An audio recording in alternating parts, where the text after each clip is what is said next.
Iran যুদ্ধ আরও ঘনীভূত হলে বিশ্বজুড়ে অর্থনৈতিক মন্দা দেখা দিতে পারে বলে সতর্ক করেছে আন্তর্জাতিক মুদ্রা তহবিল আইএমএফ। সংস্থাটির বরাত দিয়ে দ্য গার্ডিয়ান জানিয়েছে, এই মন্দার প্রভাবে জি7ভুক্ত দেশগুলোর মধ্যে যুক্তরাজ্যই সবচেয়ে বেশি ক্ষতিগ্রস্ত হবে। 14 এপ্রিল প্রকাশিত এক প্রতিবেদনে আইএমএফ জানায়, মধ্যপ্রাচ্য সংকটের কারণে বিশ্ব অর্থনীতিতে ক্ষয়ক্ষতির পরিমাণ ক্রমেই বাড়ছে। যুদ্ধের বর্তমান প্রভাব বিবেচনায় নিয়ে এরই মধ্যে 2026 সালের জন্য বৈশ্বিক প্রবৃদ্ধির পূর্বাভাস কমিয়ে দিয়েছে সংস্থাটি। তবে যুদ্ধ দীর্ঘস্থায়ী রূপ নিলে ও জ্বালানির দাম অপরিবর্তিত থাকলে বিশ্ব অর্থনীতি 1980 সালের পর পঞ্চমবারের মতো ভয়াবহ মন্দার মুখে পড়বে। আইএমএফের এই সতর্কবার্তার পর মার্কিন প্রেসিডেন্ট ডোনাল্ড ট্রাম্পের কড়া সমালোচনা করেছেন ব্রিটিশ চ্যান্সেলর র্যাচেল রিভস।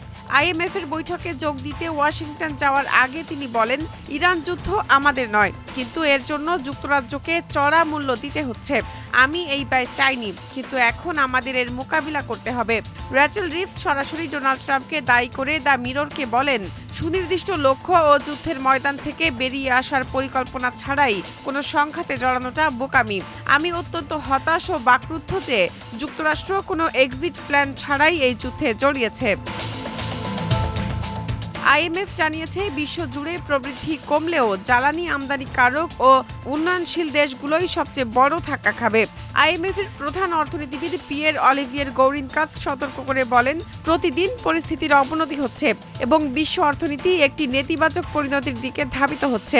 যদি তেলের দাম ব্যারেল প্রতি $110 ছাড়িয়ে 2027 সাল পর্যন্ত স্থায়ী হয়, তবে বৈশ্বিক প্রবৃদ্ধি 2% নেমে আসবে, যাকে বিশ্বমন্দার সমতুল্য ধরা হয়। 1940 সালের পর এমন পরিস্থিতি কেবল 4 বার দেখা গেছে, যার সর্বশেষটি ছিল 2020 সালের করোনা মহামারী ও 2008 সালের আর্থিক মন্দার সময়।